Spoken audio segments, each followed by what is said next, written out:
So hello students, welcome back to Prakashan classes. तो आज हम लोग एक बार फिर से एक वीडियो अपलोड कर रहे हैं आईएफआरएस के रिगार्डिंग। ये टॉपिक क्लास 11 में है। ये टॉपिक सबके लिए इंपॉर्टेंट है, इक्वली इंपॉर्टेंट है। सो let us start with the topic. Again ये अकाउंटिंग थ्योरी का एक पार्ट है। सो let us start with the topic international financial reporting standard IFRS. ठीक है, टॉपिक का नाम क्या है? International financial reporting standard IFRS.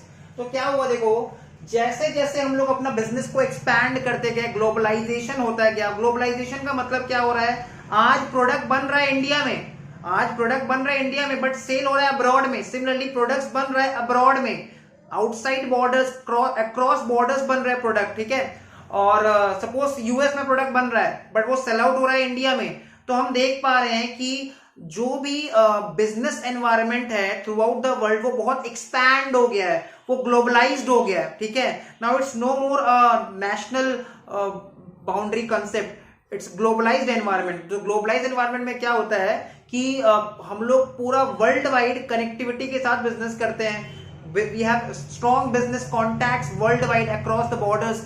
तो उस केस में हमारा जो अकाउंटिंग करने का तरीका है, हमारा अकाउंटिंग करने का तरीका, लाइक वी आर इंडियन, सो हम लोग का अकाउंटिंग करने का तरीका एंड वर्ल्ड वाइड जो अकाउंटिंग करने का तरीका है सबका सेम होगा, तभी तो मैच हो पाएगा।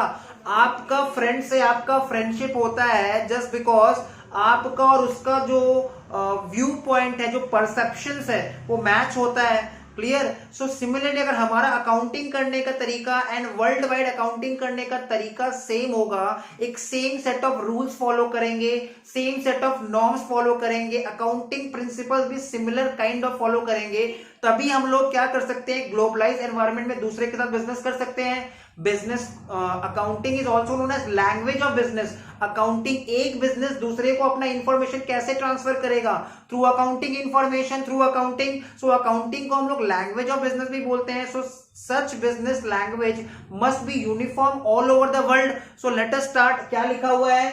Globalisation integrates. ग्लोबलाइजेशन के कारण क्या होता है? हम लोग इंटीग्रेट हो गए हैं। आज बहुत सारा नेशनल इकोनॉमीज जो है वो इंटरनेशनल इकोनॉमीज के साथ मर्ज हो गया है। Clear? So globalization integrates national economies into international economy. So globalization के कारण क्या हुआ है? जो भी नेशनल इकोनॉमीज है, जो भी जैसे हमारा इंडियन इकोनॉमी है, ये मर्ज हो गया है world wide.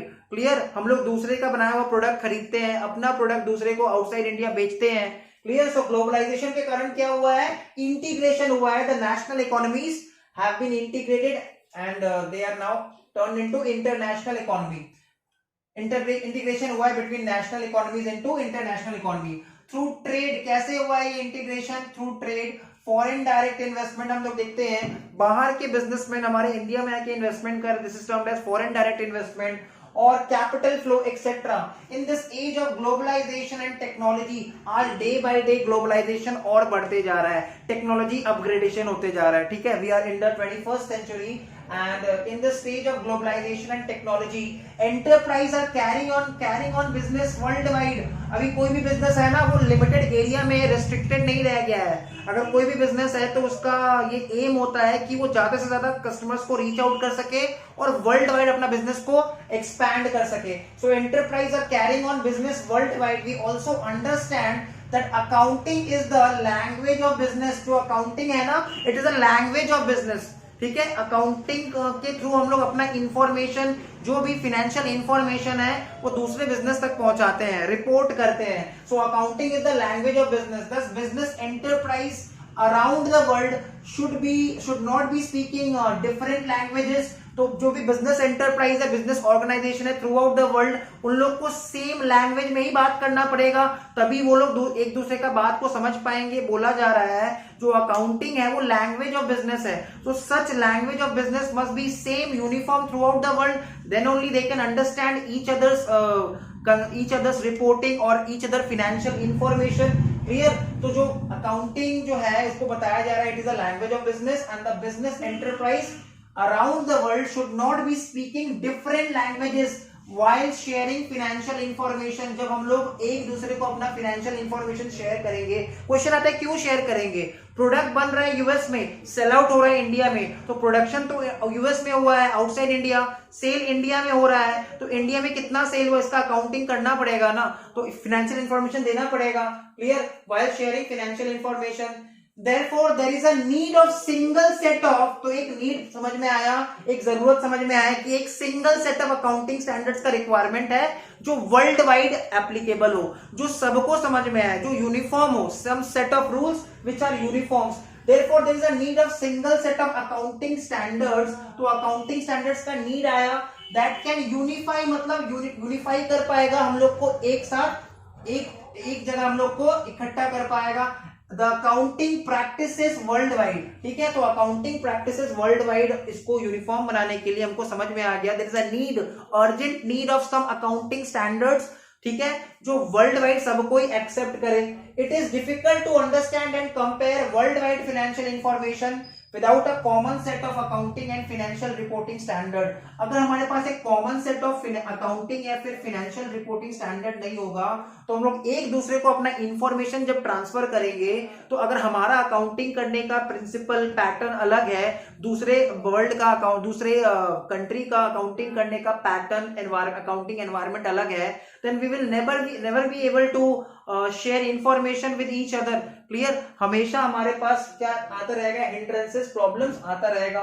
the use of a single set of high quality accounting standards would facilitate investment and other economic decision। तो जब हमारे पास एक हाई क्वालिटी अकाउंटिंग स्टैंडर्ड रहेगा, तो हम लोग क्या कर पाएंगे ना, बाहर देश से इन्वेस्टमेंट ले पाएंगे।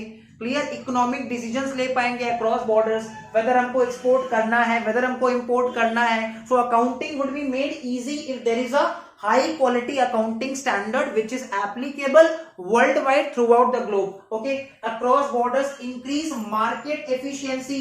इससे क्या होगा ना, प्रोडक्ट का जो मार्केट है वो बढ़ जाएगा।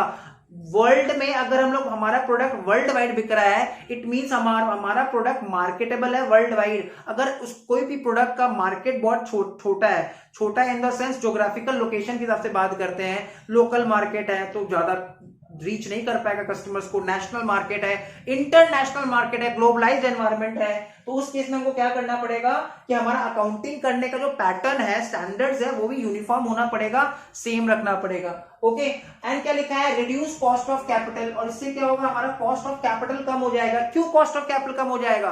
बिकॉज जो भी रिसोर्सेज चाहिए होता है प्रोडक्ट बनाने के लिए, वो हर जगह इक्वली अवेलेबल नहीं है। Clear?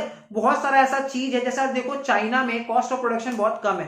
Reason, they have advance technology, skilled labour at cheap cost. Clear? Skilled labour is available at very cheap cost, so in that case they can afford that, their cost of production should be is the minimum and therefore capital का requirement बहुत कम होता है। तो cost of capital का मतलब क्या होता है? जो भी पैसा हमने मार्केट से उठाया है उस पे कुछ कॉस्ट लग रहा है, कुछ इंटरेस्ट लग रहा है, तो cost of capital is reduce. दस इंटरनेशनल अकाउंटिंग स्टैंडर्ड्स, तो क्या लाया गया? इंटरनेशनल अकाउंटिंग स्टैंडर्ड्स को डेवलप किया गया था, एक ऐसा अकाउंटिंग स्टैंडर्ड्स जो वर्ल्ड वाइड ग्लोबली एप्लीकेबल रहेगा। International accounting standards were developed which are being withdrawn, जो उसको रिप्लेस कर दे रहा है, या superseded by international financial reporting standards। clear? So this was all about a brief introduction regarding IFRS।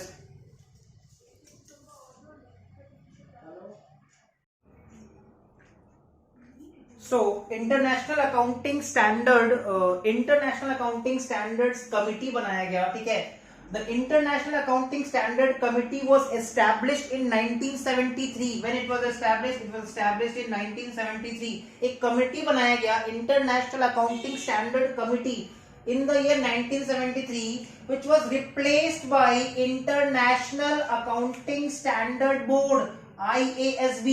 So International Accounting Standard Committee बनाया गया था in the year, it was established in the year, जिसको हम लोग short में बोलते हैं IASC। तो एग्जाम में फुल फॉर्म आ सकता है, what is the full form of IASC? तो फुल फॉर्म क्या है? International Accounting Standard Committee। किस साल में बनाया गया था, किस साल में एस्टैब्लिश किया गया था? In the year 1973 and it was replaced by international accounting standard board IASB। तो एग्जाम में फुल फॉर्म आ सकता है, what is the full form of IASB? तो आंसर क्या होगा? International accounting standard board. ठीक है, इन द ईयर 2001। तो क्या बता रहा है? इंटरनेशनल अकाउंटिंग स्टैंडर्ड कमेटी बनाया गया था, एस्टैब्लिश किया गया था, IASC को एस्टैब्लिश किया गया था in the year 1973। International accounting standard committee को एस्टैब्लिश किया गया था in the year 1973 and it was replaced by international accounting standard board. It was replaced by IASB, International Accounting Standard Board, in the year 2001, which now issues International Financial Reporting Standard IFRS।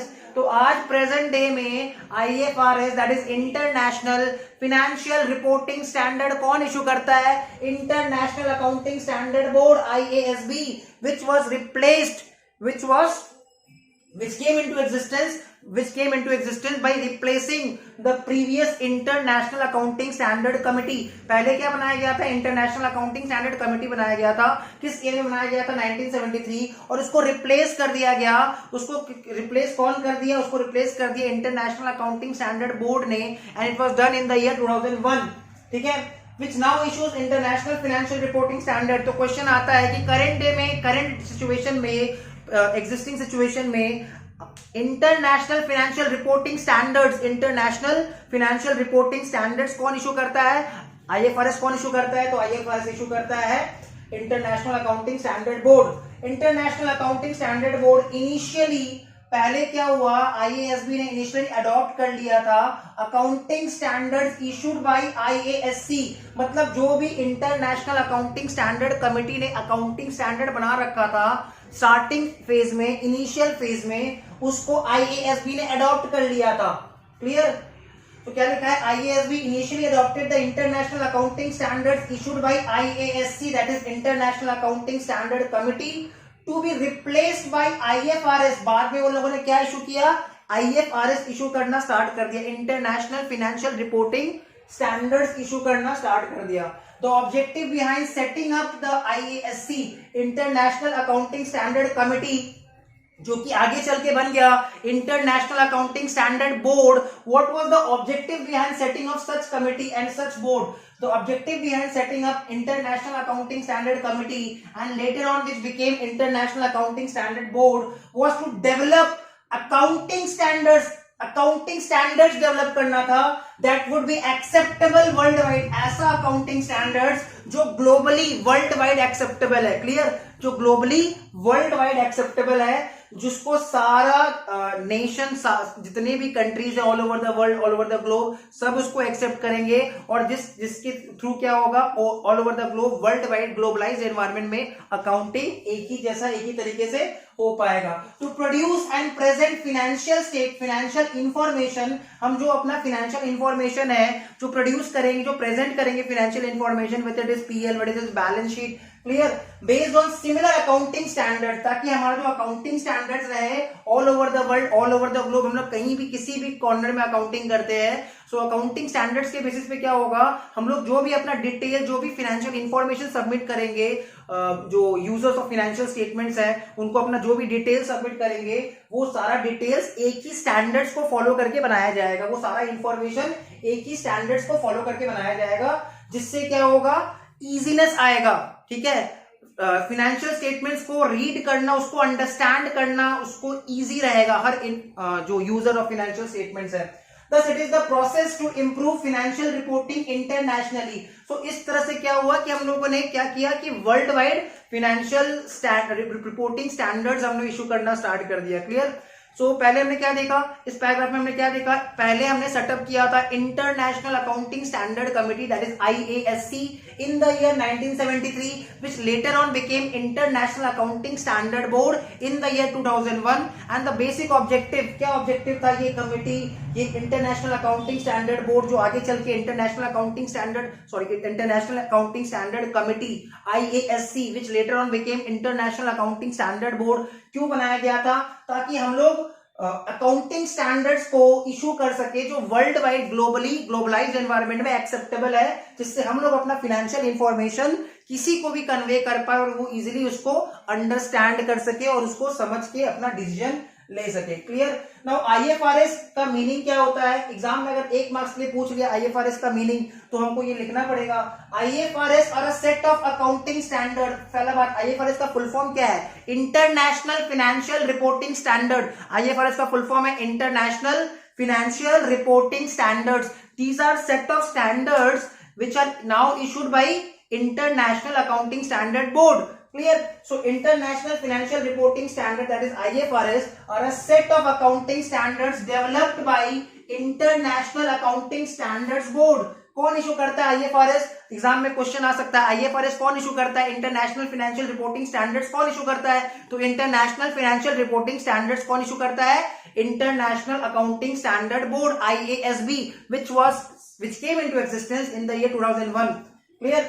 The International Accounting Standard Setting Body, तो ये क्या है, एक international मतलब world wide accounting standard set करता है, एक ऐसा बॉडी है।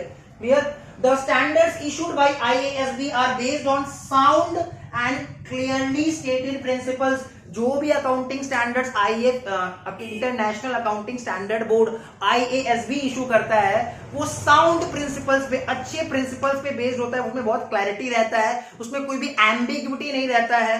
क्लियर। कोई भी तरह का उसमें प्रॉब्लम्स नहीं होता है, वर्ल्ड वाइड वो एक्सेप्टेबल होता है, सबके लिए इजी टू अंडरस्टैंड होता है। Therefore IFRS are referred to as principle based accounting standards. इसलिए हम लोग IFRS को, इंटरनेशनल फाइनेंशियल रिपोर्टिंग स्टैंडर्ड्स को हम लोग बोलते हैं principal based accounting standards. So this was all for today. Hopefully यहां तक समझ में आया होगा। अच्छे से पढ़ाई करो। Till then bye bye.